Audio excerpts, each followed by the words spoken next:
Hey everyone, I'm talking with Ty Bendit today, and among his many accomplishments, he is a graduating senior at the Wharton School of Business at the University of Pennsylvania. He just completed research that looked at the connection between mindfulness and implicit bias and the workplace. He teaches mindfulness to Penn students, including weekly sessions for University of Pennsylvania medical school students. And if that weren't enough, he is about to leave for LinkedIn in the Bay Area. Ty, thank you for doing this today. I know you've got a lot going on, and welcome. How would you define sort of what you've been doing personally and what you've been teaching at Penn? So it's bringing your attention to the present moment experience, whatever that is, in a non-judgmental way. And that's sort of the basic practice.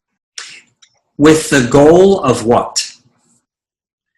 Yeah, that's, I think one of the most difficult questions to answer, because the goal traditionally is very different than the goal as it's been defined in Western culture. So, meditation and mindfulness is very sexy. Nowadays, it's being implemented by these big companies, right? Google and Aetna and Target and General Mills, and now Wharton wants their own mindfulness program. And so the goal here for a lot of these corporations is, how do we make our employees and stakeholders more engaged and more effective and more attentive and maybe, happier at their jobs? I think the original sort of goal or intention of these practices was maybe, enlightenment sort of at these highest levels, but achieved through letting go of any need to get somewhere. So basically the premise is you do the practice while forgetting any sort of goal or forgetting any desire to get somewhere, and that's how you achieve results. And how would you say that all of this practice, both before you started at Penn, during Penn, all the things that you built on top of what you had already been doing, how have they changed you? And I don't want to assume that they have, but if they have changed you, how has that happened? What does that look like?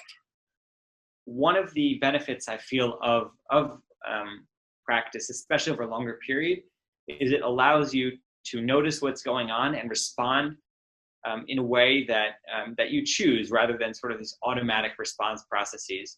So, there's this one philosophy that sort of the greatest human freedom is our ability to respond to situations how we choose. So we don't choose the situations we end up in, but we always have the choice to react, to respond how we would like to in that situation. And the practice, what it allows you to do is it creates that point where you realize something is going on, you have a pause, and then you can choose how to react or respond. And so that can happen, whether it's in a discussion with a friend that gets heated, you can step back, realize what's going on, center yourself, and respond in an intentional way, rather than sort of this response. And the same with the stress response, right? We start getting worried and frazzled and too busy, and mindfulness allows you to, after you've been practicing enough, step back, realize that's going on, instead of sort of being carried through this, treadmill or tumultuous journey. Stop, and then maybe react a little more appropriately and with just more mindfulness and more groundedness and centeredness. So what would you say if you were a salesperson or somebody came up to you and said, I heard you're involved with mindfulness and meditation on campus. I don't have a lot of time. I work. I have school. Can I do this if I only have a limited amount of time to devote to it? Yeah. So absolutely. The answer is yes. And there are a lot of ways to help yourself commit to that goal if that's something you want to do. One of the most popular is an app, and there's a handful of apps nowadays that you can use that give you sort of a structured curriculum, right, from introduction to everyday practices that guide you through it, that keep you committed, and that only take a few minutes out of your day. So one of the big ones is Headspace. I haven't used that, but a lot of people swear by it. Another one that I use is the app called Insight Timer, which is less of a structured sort of curriculum, but it has a lot of guided meditations. So you're not sitting in silence for 20 minutes. You have someone talking to you and guiding you through the practice. Ty, I also understand that you are about to give the student speech at the Wharton School of Business graduation. And I understand that your topic is love. Yeah, I was sort of inspired by, both the work I've been doing, the work that my professor does, and some of the things I've been seeing around me at school. So Wharton definitely gets a reputation for not being the most compassionate place at times. I think, when we're stressed out, we can use these broad brushstrokes to paint a picture of the school as cutthroat and competitive and anything but compassionate. And I think that's contrary to a lot of the things I've seen and that I want to point out at this speech and just have people focus on it and think about all the wonderful, loving moments that we've had here. And then I tie it into sort of the research that's been done. So I'll go there first. And the professor I work with, Dr. Sigal Bar-Said, has actually done research in the workplace on love. And so she wrote a paper that's called "What's Love Got to Do with It?"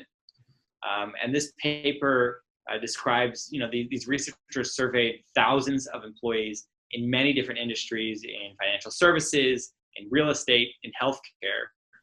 And they found that people who worked in cultures where they felt free to express affection and tenderness and caring and compassion were actually happier with their jobs. They were more accountable and really more productive employees.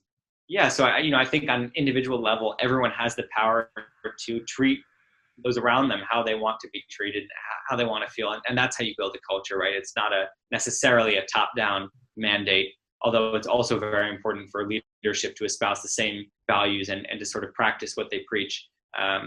I think we've seen a lot of trouble with companies like Uber recently, where the leadership has not sort of acted in the same way as the espoused values, and that's caused problems both in the media, for their drivers.